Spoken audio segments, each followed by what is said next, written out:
Hello everyone and welcome to Advait education A and J exams. This is Ranjan और आज से आप सभी स्टूडेंट्स के लिए स्टार्ट हो रहा है यूडब्ल्यूटी यानी कि utilization of electrical energy and traction subject fast track course के फॉर्म में।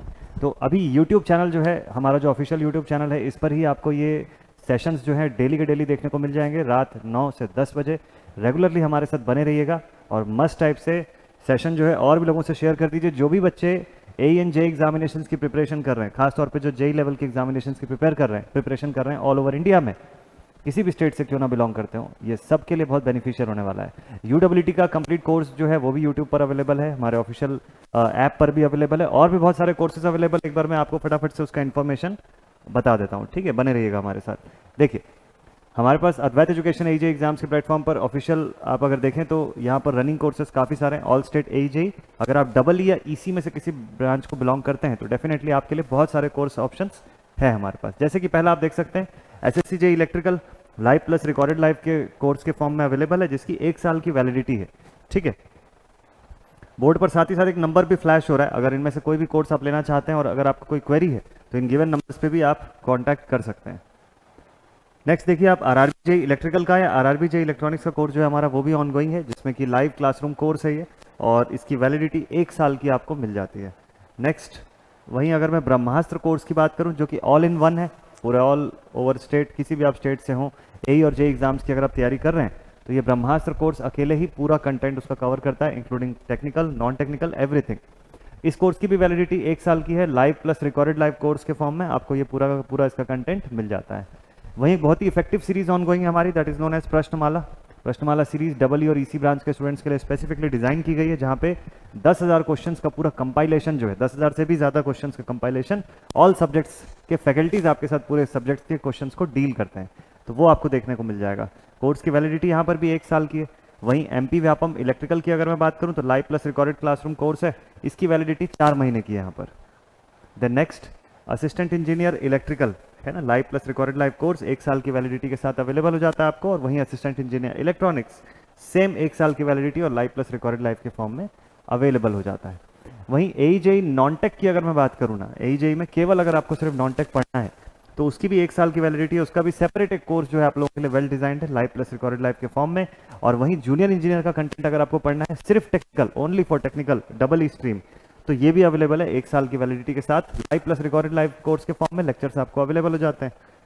वहीं यूपीपीसीएल जेई इलेक्ट्रिकल की बात करूं तो 6 महीने की वैलिडिटी के साथ live plus recorded live available है। और यूपीपीसीएल एई डबल ई और ईसी ये आपके पास 6 महीने की वैलिडिटी के साथ अवेलेबल है लाइव प्लस रिकॉर्डेड लाइव के फॉर्म में। और सबसे बेस्ट थिंग कि इंटरव्यू गाइडेंस प्रोग्राम जो है वो भी हमारे पास ऑनगोइंग है। तो अगर आप किसी ऐसे एग्जामिनेशन की तैयारी कर रहे हैं जिसका रिटर्न क्लियर करने के बाद इंटरव्यू भी होता है, तो इंटरव्यू के लिए भी आपको घबराने की जरूरत नहीं है। अद्वैत एजुकेशन एजे एग्जाम्स के चैनल पर आपको सब कुछ अवेलेबल हो जाएगा। आपको बस करना इतना है, देखिए यहाँ पर भी 8 महीने की वैलिडिटी है, लाइव क्लासरूम कोर्स रहेगा, इंटरव्यू गाइडेंस प्रोग्राम है ना, और ये कंप्लीटेड कोर्स जो है वो पूरे के पूरे हमारे अवेलेबल हैं। MP Vyapam, CSEB JE double EC है ना, यूपीपीसीएल जेई, ऐसे जितने भी पूरे कोर्सेज हैं वो सब पूरे अवेलेबल हैं हमारे इस अद्वैत एजुकेशन के इस प्लेटफॉर्म पर। और खास तौर पे आपको GATE academy live class room app पर ये अवेलेबल हो जाता है ना। करना बस आपको इतना है कि GATE academy live classes app को डाउनलोड करना है from the Google Play Store, या फिर www.getacademy.co.in पर भी विजिट करके आपको ये सारा कोर्स, ये पूरा कंटेंट जो है ये मिल जाएगा, ठीक है? तो ये पूरे के पूरे कोर्स के ऑप्शंस आपके पास अवेलेबल हैं, और इन्हीं ऑप्शंस के साथ आप जिस भी स्ट्रीम में, जिस भी कोर्स में इंटरेस्टेड हो, इतना जो मैंने अभी ऑप्शंस बताए, आप डेफिनेटली ऐप पर विजिट कीजिए, आपको ये कोर्स मिल जाएंगे पूरे। चलिए तो स्टार्ट करते हैं UWT, utilization of electrical energy and traction. आगे आने वाले दिनों में हम क्या पढ़ने वाले हैं, किस किस तरीके से पढ़ने वाले हैं, वो सब मैं आपको बता दूं, है ना। Hello everyone, so very good evening all my dear students, ठीक है? चलिए तो शुरुआत करते हैं। देखिए, utilization of electrical energy and traction को बहुत स्मार्टली पढ़ने की जरूरत है। सब्जेक्ट अगर वैसे देखा जाए तो काफ़ी वास्ट हो सकता है डेप्थ में अगर आप जाके पढ़ रहे हो तो, लेकिन अगर आप प्रॉपरली प्लानिंग करके पढ़ रहे हो ना अपकमिंग एग्जाम के पॉइंट ऑफ व्यू से, तो डेफिनेटली आप बहुत स्मार्टली इस सब्जेक्ट को पढ़ सकते हो। तो ये जो पूरा जो सेशन आप लोगों के लिए प्लान किया गया है, ये शॉर्ट ट्रैक सेशन है, ये फास्ट ट्रैक सेशन होने वाला है यूडब्ल्यूटी का, ठीक है? तो फास्ट ट्रैक सेशन में क्या होगा कि हम पढ़ेंगे वही सारी चीज़ें जो आप फुल लेंथ में पढ़ते हैं, ठीक है? बस उसको शॉर्ट में पढ़ेंगे, है ना। मेन टॉपिक्स जहाँ से क्वेश्चन आते हैं वहाँ उस पॉइंट्स को ज़्यादा डिटेल में पढ़ेंगे, और बाकी सारे पॉइंट्स को जितना जानना चाहिए उतना ही पढ़ेंगे हम। ओवरऑल कोर्स का ड्यूरेशन आप मान के चलो कि 22 घंटे का होता है, ऑलमोस्ट 22 आवर्स का होता है, बट हम यहाँ पर इसको और थोड़ा सा शॉर्ट वे में कवर करेंगे, ठीक है। पुराना इसका वेटेज जो था वो 2 से 4% का हुआ करता था, बट अब जो है आने वाले एग्जामिनेशंस में यूडब्ल्यूटी का वेटेज जो है अब इंक्रीज हो चुका है, now it is between 3 to 6%। पढ़ना क्या क्या है इसमें देखिए, आपके लिए कोर्स का कंटेंट ऐसे प्लान है पूरा। मॉड्यूल 1 इलेक्ट्रिकल ड्राइव्स, मॉड्यूल 2 होगा electrical heating and welding, module 3 में इल्यूमिनेशन और फंडामेंटल्स पढ़ेंगे इल्यूमिनेशन के, और फोर्थ मॉड्यूल जो होगा इसमें पढ़ेंगे हम इलेक्ट्रिक ट्रैक्शन सिस्टम्स। चौथा मॉड्यूल जो है वो इलेक्ट्रिक ट्रैक्शन सिस्टम्स पढ़ेंगे हम लोग, ठीक है। हाँ, ये पूरा मस्त यूट्यूब पर ही होगा, इसी यूट्यूब चैनल पर बिल्कुल फ्री ऑफ कॉस्ट रहेगा आप सब स्टूडेंट्स के लिए, ठीक है। और सारी चीज़ें इसके अंदर हम पढ़ने वाले हैं, बट कैसे पढ़ेंगे उसका थोड़ा सा एक रोड मैप मैं आपको समझा दूं तो आपको थोड़ी सी क्लैरिटी आ जाएगी। देखिए, ये जो यूडब्ल्यूटी का फास्ट ट्रैक कोर्स होगा,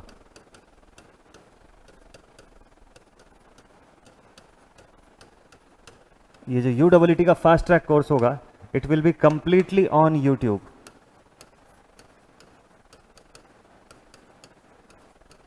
कंप्लीटली ऑन यूट्यूब, पूरा का पूरा, ऑल कंटेंट्स, जितने जो भी कंटेंट रहेगा प्योरली पूरा का पूरा यूट्यूब पे आपको अवेलेबल होगा, इसी अद्वैत एजुकेशन एजे एग्जाम्स के ऑफिशियल चैनल पर। अब देखिए इसको पढ़ेंगे कैसे। हम लोग शुरुआत करेंगे फ्रॉम मॉड्यूल 1, स्टार्ट करेंगे from module 1 that is electric drives, ठीक। हमारी डेली की टाइमिंग जो होगी, लेक्चर की टाइमिंग जो होगी, that will be from 9 PM to 10 PM, है ना। लगातार बैक टू बैक आपको इसके क्वेश्चंस भी देखने को मिलेंगे, प्लस कंटेंट। यहाँ पे क्या क्या पढ़ेंगे हम लोग, यहाँ हम लोग पढ़ेंगे कंटेंट, वो भी पूरा टॉपिक वाइज, प्लस MCQ। ये रहेगा डेली के सेशन में,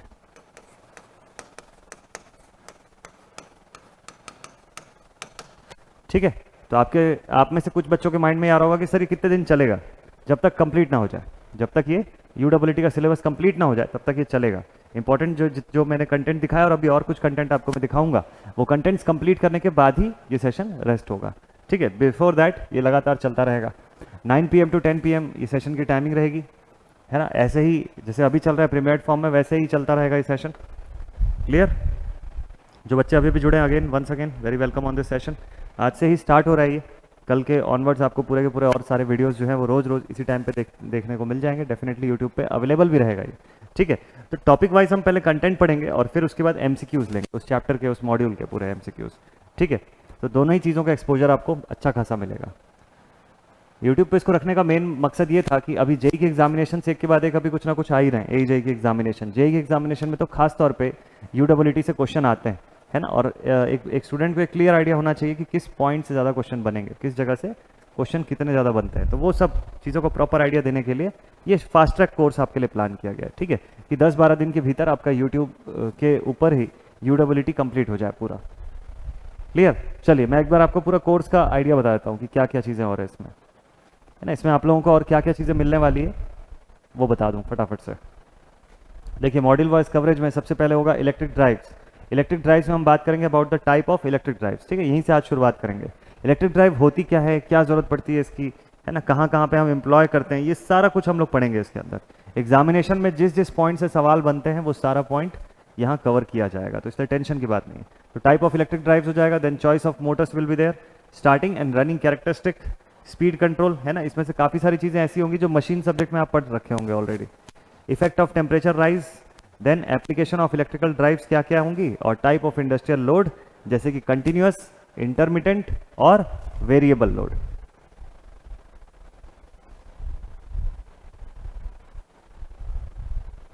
ठीक है, तो इतना कुछ हमको पढ़ना है इलेक्ट्रिकल ड्राइव्स में। वहीं दूसरे चैप्टर की मैं बात करूं, सेकंड चैप्टर में हमको पढ़ना है about the electric heating and welding. Electric heating और वेल्डिंग में हमको पढ़ना है मेथड ऑफ इलेक्ट्रिक हीटिंग, उसके एडवांटेजेस, इलेक्ट्रिक हीटिंग क्यों प्रीफर करते हैं, उसके क्या क्या एडवांटेजेस होते हैं, फिर कितने तरीकों से प्रोवाइड करते हैं, जैसे कि type of electric heating, resistance हो गया, इंडक्शन हो गया, डाई इलेक्ट्रिक हो गया, ठीक है। तो इतने टाइप में इलेक्ट्रिक हीटिंग प्रोवाइड करते हैं हम लोग। देन इलेक्ट्रिक वेल्डिंग शुरू होगा यहाँ से। इलेक्ट्रिक वेल्डिंग के बाद रेजिस्टेंस और आर्क वेल्डिंग हो गया, इलेक्ट्रिक वेल्डिंग के equipments, comparison between AC DC welding, ये सारा कुछ कंटेंट हम इस चैप्टर के अंदर देखेंगे। This will be our second module. है ना, ये जो होगा this will be our second module, ये हमारा दूसरा मॉड्यूल रहेगा। फिर उसके बाद वेल्डिंग का पार्ट जो है वो शुरू होगा। वेल्डिंग में इलेक्ट्रिक वेल्डिंग, रेजिस्टेंस वेल्डिंग और आर्क वेल्डिंग, है ना। प्रेशर टाइप वेल्डिंग और फ्यूजन टाइप वेल्डिंग, दो कैटेगरी में हम इसको डिवाइड करके पढ़ने वाले हैं। इलेक्ट्रिक वेल्डिंग में क्या क्या इक्विपमेंट्स लगते हैं, उनका कंपैरिजन एसी और डीसी वेल्डिंग के बीच का, ये सब कुछ। फिर नेक्स्ट चैप्टर जो होगा काफ़ी इंपॉर्टेंट होगा, that will be illumination fundamentals. इसके अंदर के कंटेंट देख लीजिए एक बार जल्दी से। तो नॉर्मली देखिए इसके पूरे के पूरे कंटेंट्स आपको ऐसे एक साथ कंपाइल्ड फॉर्म में मिलते नहीं है, बट यहाँ पे ना अब वीडियो में इस पूरे वीडियो के सीरीज में आपको लाइन से ये पूरे कंटेंट्स एकदम कंपाइल्ड फॉर्म में विद सीक्वेंस पूरा मिलने वाला है। तो इसलिए बहुत इंपॉर्टेंट है कि आप प्रॉपरली फॉलो करिएगा और सीक्वेंस में ही देखिएगा। जिस सीक्वेंस में ये वीडियोस अभी आ रहे हैं उसी सीक्वेंस में ही आप इनको देखिएगा, तभी ये बेनिफिशियल होगा। और जहाँ जहाँ पे इंपॉर्टेंट है वहाँ पे नोट करना जरूरी है। हालांकि मैं बहुत सारे पॉइंट्स लिखवाऊंगा अभी आपको, बट उस सबको आपको खुद भी लिखना जरूरी है, ठीक है। तो टर्म्स यूज्ड इन इल्यूमिनेशन बहुत इंपॉर्टेंट है, इससे डायरेक्ट सवाल बनते हैं सीधे फॉर्मूला बेस्ड, है ना। ल्यूमिनस एफिशिएंसी पूछ लेगा, रेडियंट एफिशिएंसी क्या होती है वो पूछ लेगा, ल्यूमिनस इंटेंसिटी किसको बोलते हैं, कलर किसको बोलते हैं, है ना। ये सब कुछ इसके अंदर आते हैं, ये सारे के सारे बेसिक टर्म्स। फिर नेक्स्ट थर्ड पॉइंट पे हम लोग पढ़ेंगे about the laws of illumination. Laws of illumination बोलने का मतलब क्या है, inverse square law and Lambert's cosine law, ठीक है। तो ये इल्यूमिनेशन के लॉ में सबसे पहला पॉइंट, ये दोनों के दोनों हम लोग पढ़ेंगे। देन उसके बाद पोलार कर्व्स, फोटोमेट्री इंपॉर्टेंट है ना। सोर्सेस के कंपैरिजन करके उसके इल्यूमिनेशन की लेवल को जानने के लिए फोटोमेट्री बहुत इंपॉर्टेंट पार्ट होता है।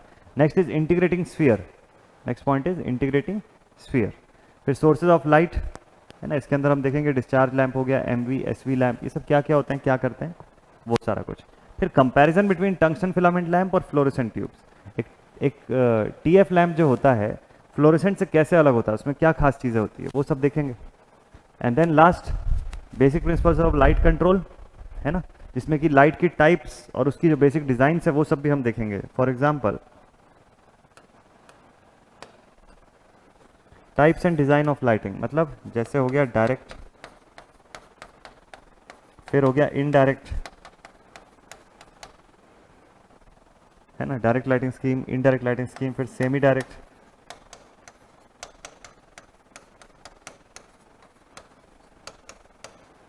एंड सेमी इनडायरेक्ट,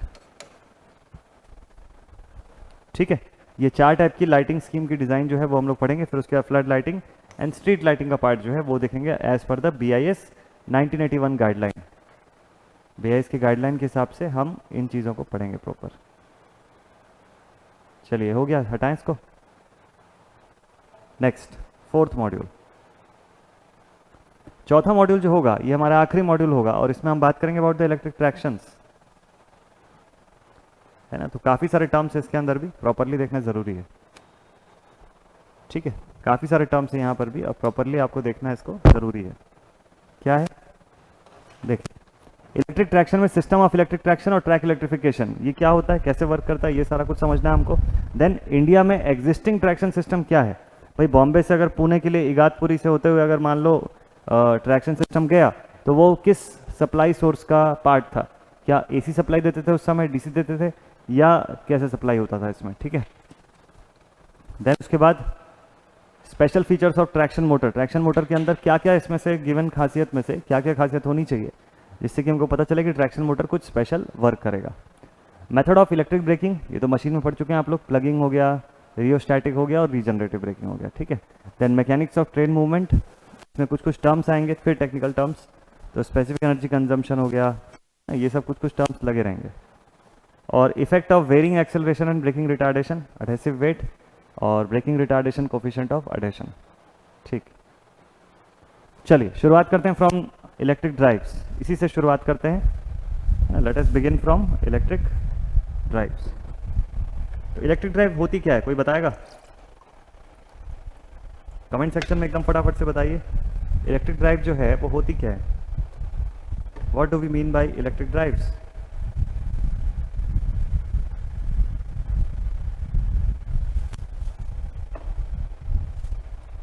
कोई भी चीज़ जो ड्राइव करे किसी को, कोई भी चीज़ जो ड्राइव करे, किसी एक दिशा में लेके जाए,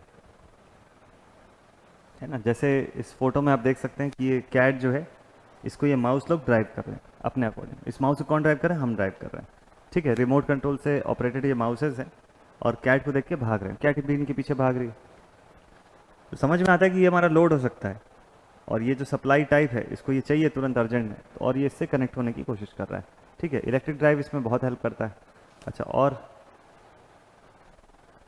electric drive can be defined as a system is used to control the movement of an electrical machine. Electrical machine की कोई भी टाइप की मूवमेंट को कंट्रोल करने के लिए आपको इलेक्ट्रिक ड्राइव की जरूरत है। देखिए इलेक्ट्रिक ड्राइव के कंपोनेंट्स क्या क्या है। पहला कंपोनेंट है पावर मॉड्यूलेटर। देखिए बॉस, सबसे इंपॉर्टेंट पार्ट यही है। फिर दूसरा मोटर यूनिट है जो लोड को ड्राइव करने वाला है। तीसरा कंट्रोल यूनिट, ये देखिए कंट्रोलर लगा हुआ है, कंट्रोल यूनिट जो है वो कंट्रोल प्रोवाइड कर रहा है। ठीक है, सेंसिंग यूनिट, ये रहा आपका सेंसिंग यूनिट। ठीक है, इसको पता है कब फूल देना है, कब लेजर लाइट से मारना है। तो कंपोनेंट ऑफ इलेक्ट्रिकल ड्राइव को समझते हैं एक बार।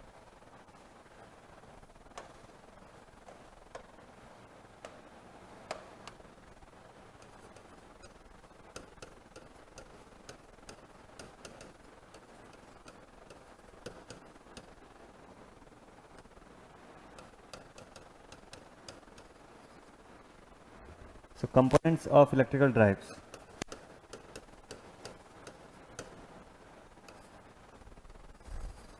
चलिए इसको समझने के लिए एक फ्लो चार्ट का इस्तेमाल करते हैं तो चीज़ें ज़्यादा अच्छे से क्लियर होंगी। What are the components of electrical drives?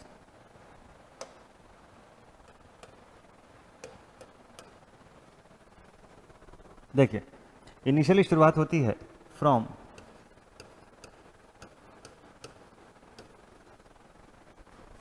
Power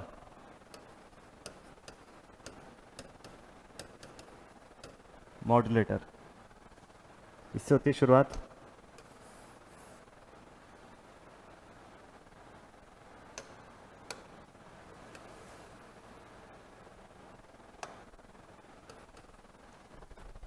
ठीक है, तो first one is the power modulator.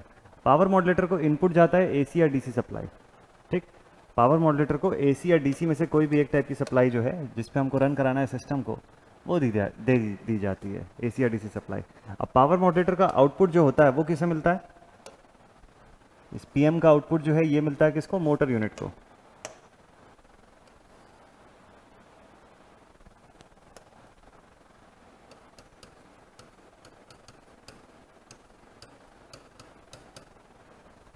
ठीक है, तो पावर मॉड्यूलेटर का आउटपुट मोटर को पहले आया अंदर, यहां से क्या? AC supply. यहां से क्या आया? एसी या डीसी सप्लाई।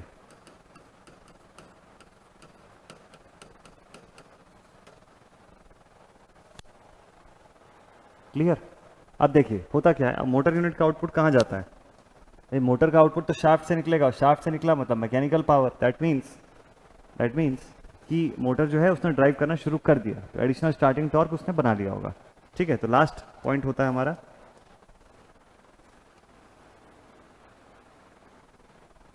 कि मोटर यूनिट का आउटपुट कहां जा रहा है?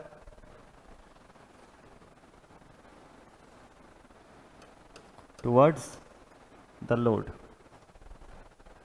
ये पूरा सिस्टम होता है पावर मॉड्यूलेटर बेस्ड सिस्टम जो है वो पूरा ऐसे ही होता है।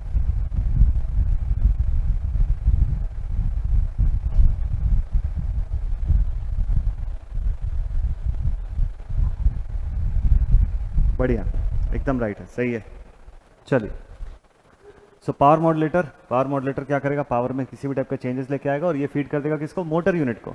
तो मोटर यूनिट यहाँ से जब रन करेगी तो उसके शाफ्ट से लोड भी ड्राइव होगा, और दोनों एक दूसरे के ऊपर इक्वल एंड अपोजिट प्रेशर जो है वो क्रिएट कर रहे होंगे।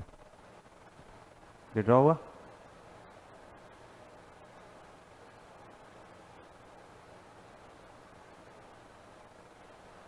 ठीक है, आगे बढ़े। चलिए नेक्स्ट पॉइंट ये है कि यहाँ पे जो पावर मॉड्यूलेटर है वो कर क्या रहा है बताऊंगा मैं। चलिए फीडबैक पहले लेते हैं।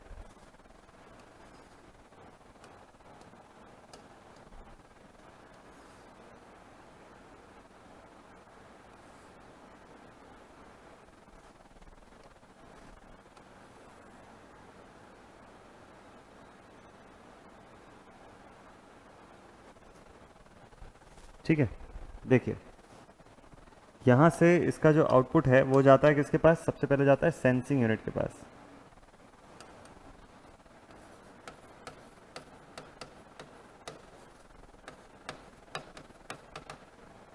ठीक है, ये पहुंच गया सेंसिंग यूनिट के पास।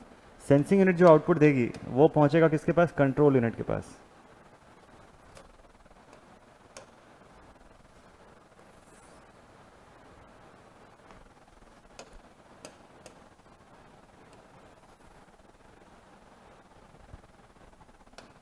ठीक है, सेंसिंग यूनिट से किस में आ गया? कंट्रोल यूनिट में।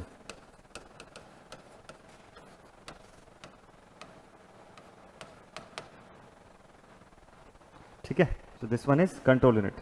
सेंसिंग यूनिट का आउटपुट जो है that has been given to the control unit. अब कंट्रोल यूनिट के पास दो सिग्नल्स है यहाँ पे, दोनों को कंपेयर करना होगा इसे। एक सिग्नल जो पहले से आपने सेट कर रखा है और दूसरा वो सिग्नल जो ये पावर मॉड्यूलेटर को देने वाला है। इन्हीं दो सिग्नल्स के ऊपर पूरी डेटा निर्भर करती है।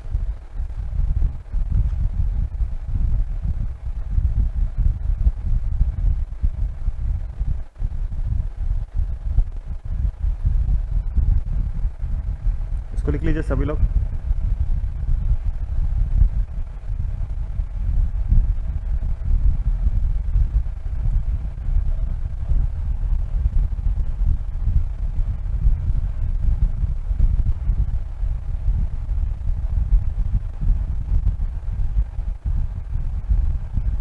ठीक है, डन। चलिए आगे देखते हैं, नेक्स्ट और कंटेंट देखते हैं। यहाँ तक लिख लीजिएगा। तो देखिए, पावर मॉड्यूलेटर जो होता है ना, ये सबसे ज़्यादा इंपॉर्टेंट चैप्टर यूनिट होता है इसका। इस पूरे मॉड्यूल का सबसे इंपॉर्टेंट पार्ट यही होता है कि पावर मॉड्यूलेटर, ये जो पूरा फ्लो चार्ट मैंने बनाया इसमें this is the most important particle, is the most important part. देखिए, पावर मॉड्यूलेटर क्या करता है? दो तीन काम है इसके।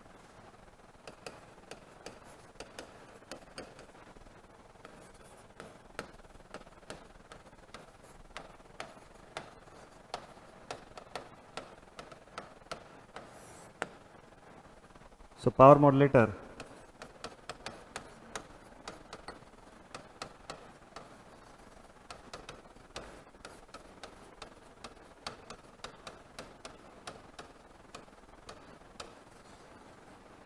ठीक है, so it controls all the possible chances, अच्छा, all the possible changes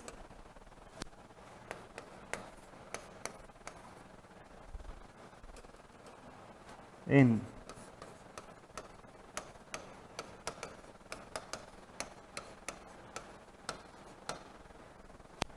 ठीक है, it controls all the possible changes in power to the load. Load को जो पावर हम पहुंचा रहे हैं ना, पावर मॉड्यूलेटर उस पूरे पावर पर नज़र रखता है। उसको लोड को कैसा आउटपुट चाहिए, किस तरीके का, वो इसको सब पता रहता है। तो कब उसको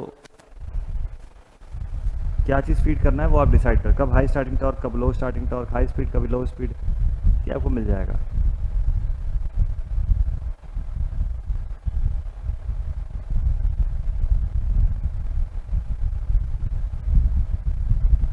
ठीक है, लिख लिया। तो पावर मॉड्यूलेटर क्या करता है? It controls all the possible changes in power to the load.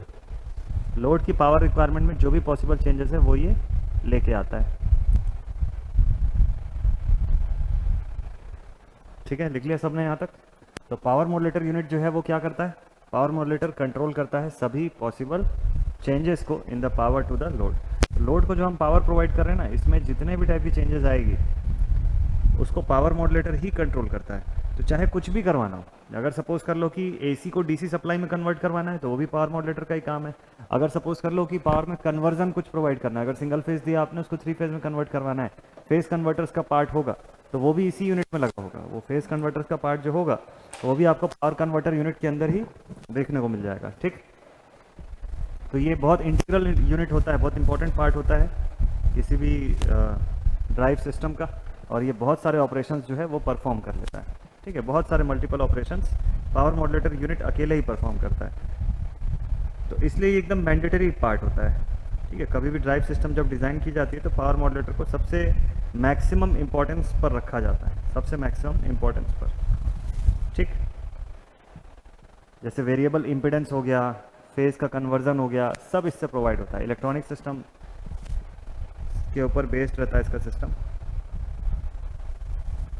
ठीक है, तो मोटर को कितना रिक्वायर्ड टॉर्क के लिए कितना पावर चाहिए वो भी ये डिसाइड कर देता है. It also provides required torque to the motor unit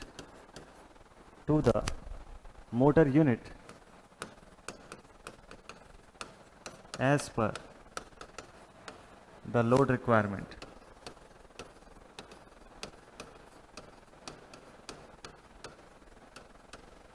है ना, as per the load requirement. ठीक है, तो पावर कन्वर्टर का ये भी काम, पावर मॉड्यूलेटर का. फिर इसके बाद जितनी ट्रांजिएंट करंट्स होती हैं उनको भी एक्सेप्टेबल रेंज में ही रखना, वो भी इसका ही काम है ना, वो भी यही प्रोवाइड करता है. जैसे मोटर का आपने स्टार्टिंग किया है ना, सडनली ज़्यादा करंट ड्रॉ करने लग जाएगा आपका सिस्टम, या ब्रेकिंग किया तो एक सर्ज जो क्रिएट होता है ना, जो सर्जेस जो क्रिएट होती हैं उनको काबू में रखने के लिए, उनको कंट्रोल करने के लिए पावर मॉड्यूलेटर सबसे इफेक्टिव रोल प्ले करता है. ठीक है, it controls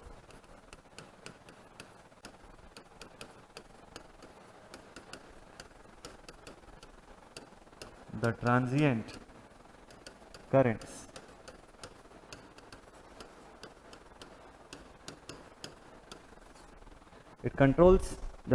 currents occurring in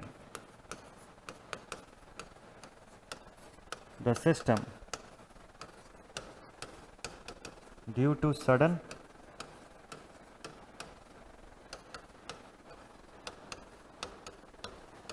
braking and starting.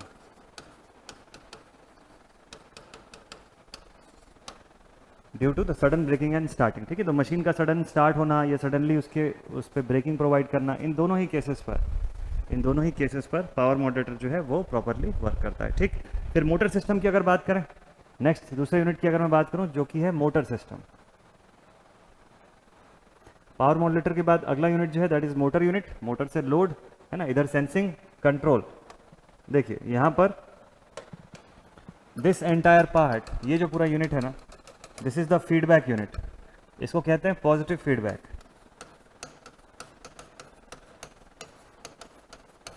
This is the positive feedback unit है ना, यहां से हम पॉजिटिव फीडबैक प्रोवाइड करते हैं पूरे सिस्टम को अपने.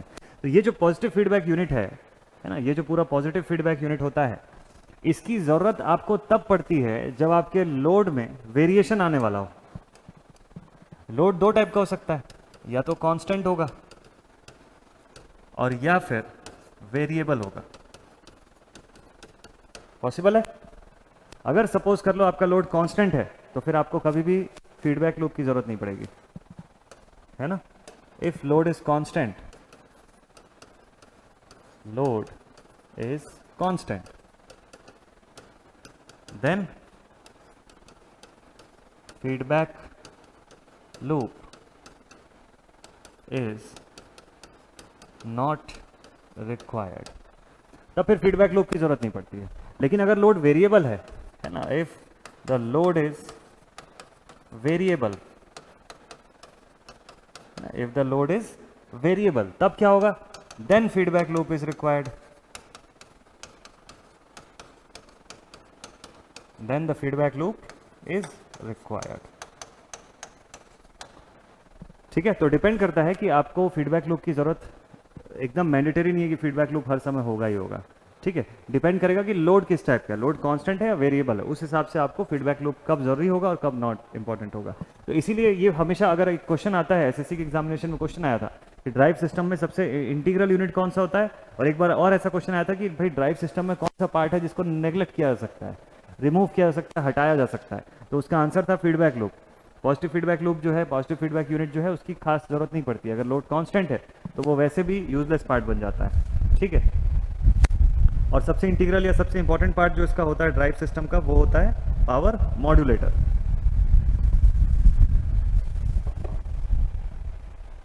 ठीक है, पावर मॉड्यूलेटर सबसे इंपॉर्टेंट इंटीग्रल पार्ट होता है इसका. चलिए कुछ क्वेश्चंस लेते हैं, उसके बाद फिर से मैं वापस से आपको टॉपिक पर लेके आऊंगा. तो देख सकते हैं आप, सेंसिंग यूनिट, सप्लाई यूनिट. देखिए, तो ऐसे पूरे के पूरे इतने सारे यूनिट्स जो हैं वो बाइफरकेटेड होते हैं यहाँ पर, है ना. Power modulator is the boss. शुरुआत से मैं आपको दिखा देता हूँ फिर से एक बार. देखिए, पावर मॉड्यूलेटर जो होता है ये होता है बॉस, सारा चीज़ यही कंट्रोल करता है, सब इसी के कंट्रोल के अंदर होते हैं, सब इसी से प्रॉपरली वर्क करते हैं। मोटर जो होता है वो सिर्फ ऑपरेट करने के लिए होता है, तो मोटर यूनिट हो गया। नेक्स्ट होता है कंट्रोलर यूनिट हमारे पास, ठीक है, कंट्रोल यूनिट। फिर होता है हमारे पास सेंसिंग यूनिट, इसका काम होता है सेंस करना कि लोड में क्या चीज़ चल रहा है, ठीक है।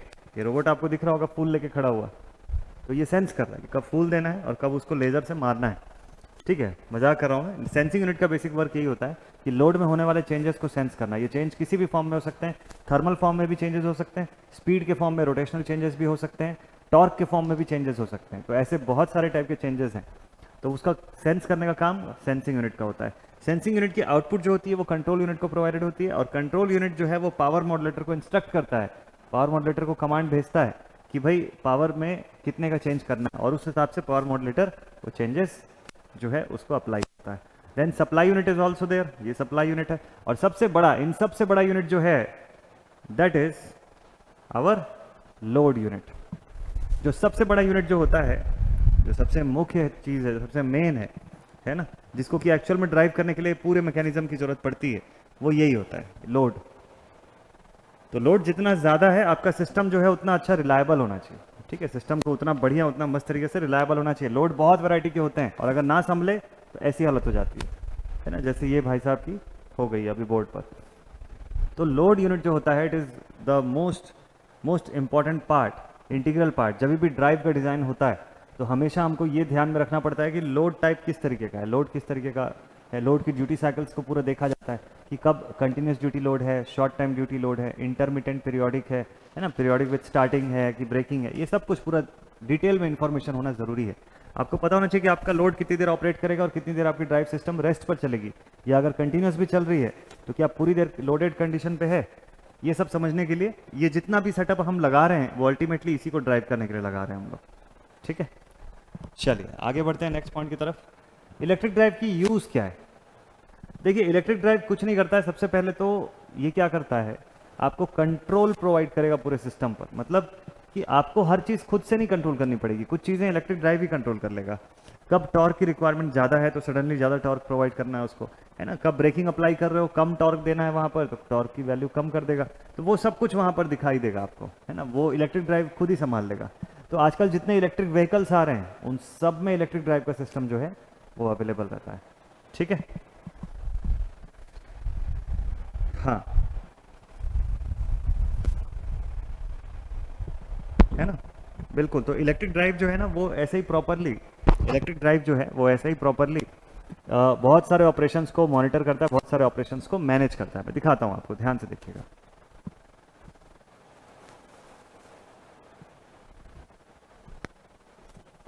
देखिए इस डायग्राम में आपको दिख रहा होगा कि यहाँ पर एक कार है ना, एक इलेक्ट्रिक कार जो है वो बनी हुई है। इसका यहाँ पे वेरियस जो पार्ट्स है वो सब आपको पूरा दिखाई दे रहा है।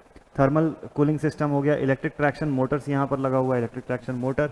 फिर डीसी डीसी कन्वर्टर जो है वो लगा हुआ है ना, डीसी डीसी कन्वर्टर जो है वो लगा हुआ है यहाँ पर। फ्यूल सेल का स्टैक है पूरा इस जगह पे। और पीछे क्या क्या लगा हुआ है, फ्यूल टैंक हाइड्रोजन का है, और सबसे पीछे लगा हुआ है बैटरी पैक फ्यूल फिलर। वैसे ही यहाँ पे आप देख सकते हैं, आजकल आप लोग देखते होंगे वॉइस कंट्रोल सिस्टम्स बहुत सारे आ गए ना, वॉइस कंट्रोल कर्टन्स वगैरह भी आते हैं, जिसमें कि आप ऐसे एलेक्सा को कमांड देते हो और वहाँ से जो आउटपुट है वो ऑपरेट हो जाता है। मतलब जो भी उसका आउटकम होता है वो आपको होता हुआ दिखने लग जाता है, ठीक है। चाहे कर्टन्स का रोल करना हो, कर्टन्स को साइड करना हो, चीज़ों को चालू करना हो या बंद करना हो, तो वो सब इससे होता है। और देखिए ऐसे सब मैकेनिज्म है, रोबोटिक मैकेनिज्म जो है इसमें भी आप देखिए मल्टीपल मोटर्स, बहुत सारे मोटर्स को हम यूज़ करते हैं एक सिस्टम को चलाने के लिए, है ना। एक पर्टिकुलर टाइप का सिस्टम जो है उसे रन करने के लिए बहुत सारे मोटर्स की जरूरत पड़ती है। तो क्या आप एक एक मोटर को कंट्रोल करेंगे सेपरेटली? नहीं, इन सब का एक ऑपरेशन का एक सीक्वेंस बनता है, कब क्या ऑपरेशन परफॉर्म करनी है, तो उसके कुछ सेट ऑफ कोड्स दिए जाएंगे, उस सीक्वेंस को प्रॉपरली एग्जीक्यूट किया जाएगा और उतने सेट ऑफ मोटर्स उतनी उतनी देर के लिए अपना अपना पार्ट कंप्लीट करेंगे, ठीक है, जिससे कि एक ऑपरेशन, एक वर्क जो है वो डन हो जाएगा। तो ड्राइव सिस्टम ऐसे ही काम करता है, स्मार्टली सारी चीज़ों को ऑर्गेनाइज करता है,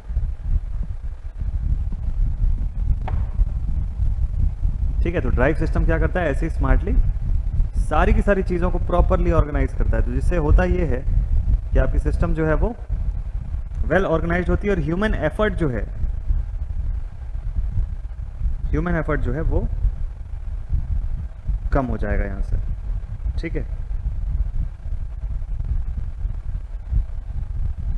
चलिए डन यहाँ तक सभी का, ठीक है। और आगे देखते हैं इसमें। और इसके अलावा जैसे देखिए क्रेन ड्राइव्स हो गए, हॉइस्ट या क्रेन ड्राइव्स हो गए। अब इसमें भी क्रेन ड्राइव सिस्टम लगा हुआ है, तो ड्राइव क्या करेगा, कंट्रोल करेगा कि कितना पावर यहाँ पे देना है, कितना लिफ्टिंग फोर्स जो है वो रिक्वायर्ड है वहाँ पर, उस हिसाब से उतनी पावर जो है वो भेजेगा सिस्टम को, और वैसा लिफ्टिंग वहाँ से प्रोवाइड किया जा सकता है फिर, ठीक है।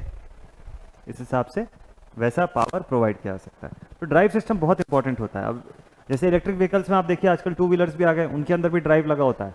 ड्राइव सिस्टम क्या करता है, स्मार्टली मैनेज करता है बैटरी या एनर्जी या पावर सोर्स से लेके जो हमारा जो मोटर सिस्टम है उसके बीच का पूरा तालमेल जो है वो ड्राइव ही मेंटेन करता है। तो कब टेम्परेचर इंक्रीज हो रहा है ना, कब वहाँ पे मोटर की लोड बढ़ रही है तो उस हिसाब से उसको ज़्यादा पावर इनपुट देना है, वो सब यही डिसाइड करता है। चलिए कुछ क्वेश्चंस लेते हैं पहले, उसके बाद वापस से मैं आपको टॉपिक पर लेके आऊंगा, ठीक है। कुछ क्वेश्चंस पहले।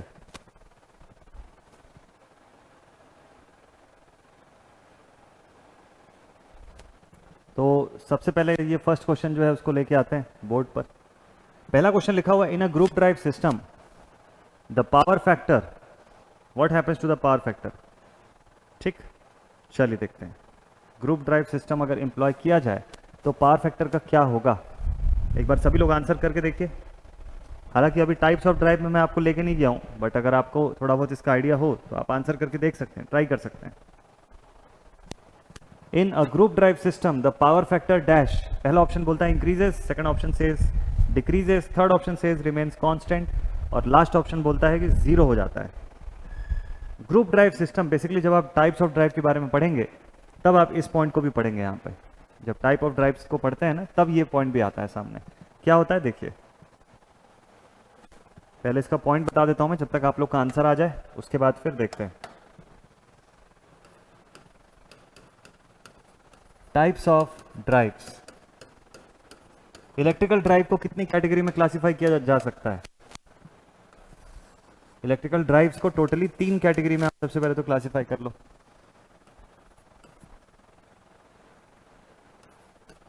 फर्स्ट होता है individual motor drive, first is individual motor drive. Second point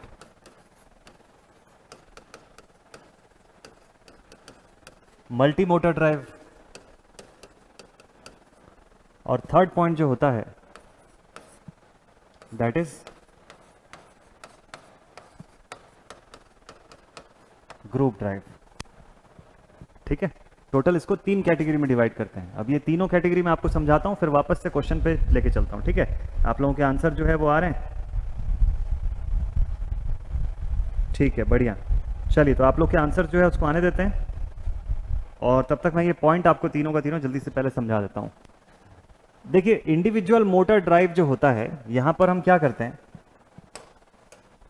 short में बता देता हूं आपको। One motor performs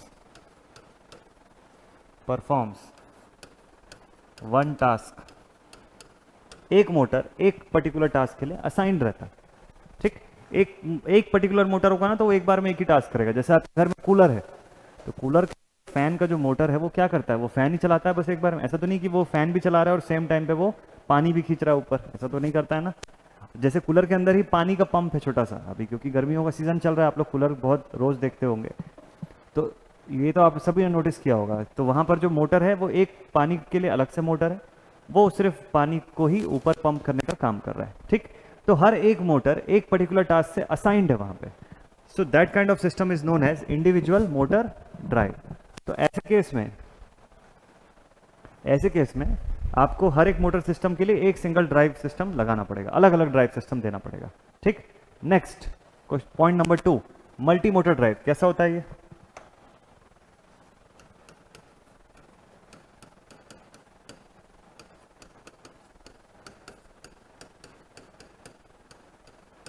second point is multi motor drive.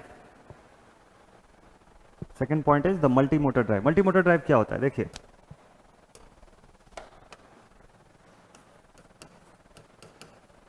in this drive system,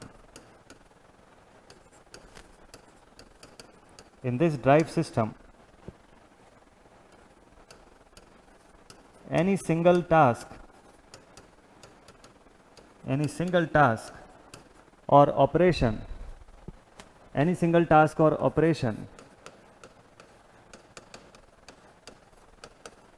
is performed by multiple motors,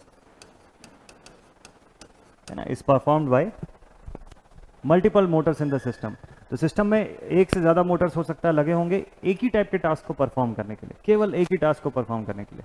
जैसे कि हमारे पहले के जो सीडी डीवीडी प्लेयर्स हुआ करते थे, अब उसमें हो सकता है कि उस ट्रे को बाहर निकालने के लिए, है ना, या अगर एक सीडी को प्ले करना है, एक डीवीडी को आपको प्ले करना है, तो उस सिस्टम के अंदर से कई सारे मोटर मिलकर ऑपरेट करते थे, है ना। एक मोटर जो होगा वो ट्रे को बाहर निकालने का काम करेगा, उसके ऊपर आप सीडी डीवीडी रखोगे, उसको अंदर लेके आएगा, फिर दूसरा मोटर जो है वो लेंस के ऊपर उस डीवीडी को घुमाएगा, है ना, और वो लेंस वेब से फोकस होकर हमको फिर रीड करता हुआ सब कुछ कंटेंट जो है वो दिखाई देगा, ठीक है। So this is how the multi motor drive system use to work, ठीक है। इस तरीके से मल्टी मोटर ड्राइव सिस्टम काम करता है, ठीक है यहाँ तक। तो ये जो मल्टी मोटर ड्राइव सिस्टम होता है, इसमें ऐसे ही हम लोग मल्टीपल मोटर्स का इस्तेमाल करते हैं एक सिंगल टास्क को परफॉर्म करने के लिए, ठीक है। और लास्ट होता है हमारे पास, last one is group drive system. So the last one is group drive system. इसमें क्या होता है, कि एक ही सिंगल मोटर का यूज करते हैं मल्टीपल टास्क परफॉर्म करने के लिए, है ना। So one single motor is employed to perform multiple tasks,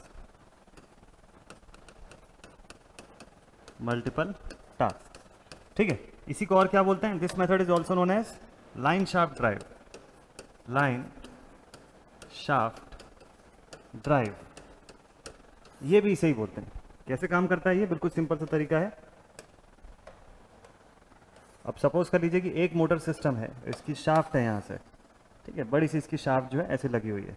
तो इसकी शाफ्ट के साथ क्या होगा कि मल्टीपल पुली सिस्टम या ऐसा गियर मैकेनिज्म जो है वो अरेंज कर दिया जाएगा, और ये बहुत सारी चीज़ों को ड्राइव कर लेगा एट द सेम टाइम।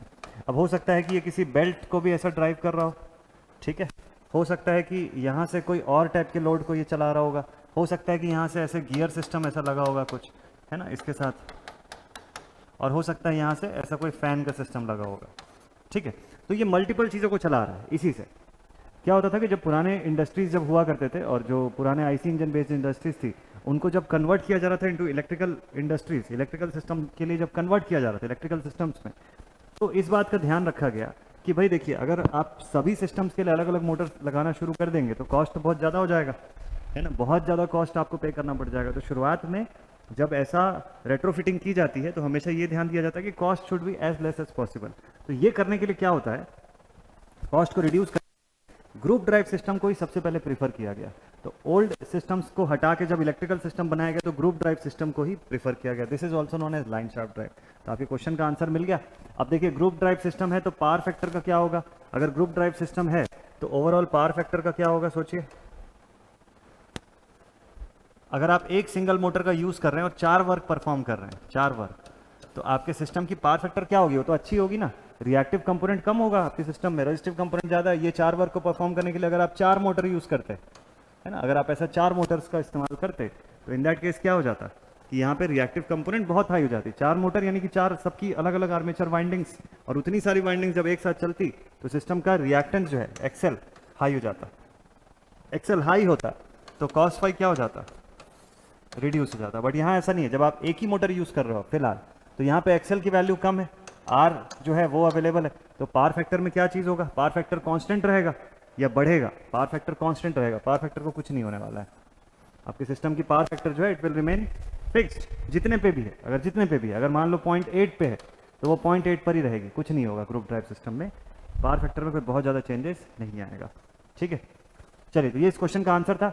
ऐसे ही और भी क्वेश्चंस ये सब सेशंस में हम लेते जाएंगे, और भी डिफरेंट डिफरेंट सेशंस आपके लिए अभी रेगुलर आते जाएंगे रोज़ इसी टाइम पे, यानी कि रात 9 से 10 के बीच में। आप डेफिनेटली देखिएगा इस सेशन को, और आपके लिए बहुत बेनिफिशियल रहेगा। यूडब्ल्यूटी के ऐसी सभी कंसेप्ट, सभी सारी की सारी थ्योरीज, उसके पीछे की questions along with all the concept हम डिस्कस करेंगे रोज़ के रोज़। ठीक है, तो ये जो पहला मॉड्यूल हम लोगों ने स्टार्ट किया, मस्ट टाइप से कंप्लीट करते हैं, और ऐसे ही धीरे धीरे सभी के सभी मॉड्यूल्स को कंप्लीट करेंगे। ठीक, चलिए, तो आज की क्लास अब यहीं पर एंड अप करते हैं। मिलते हैं आप सभी से अब नेक्स्ट सेशन में। आई होप आपको ये सेशन अच्छा लगा होगा। बने रहिएगा मेरे साथ ऐसे ही। अगले सेशन में कल फिर से 9 बजे रात को मिलते हैं। Thank you very much.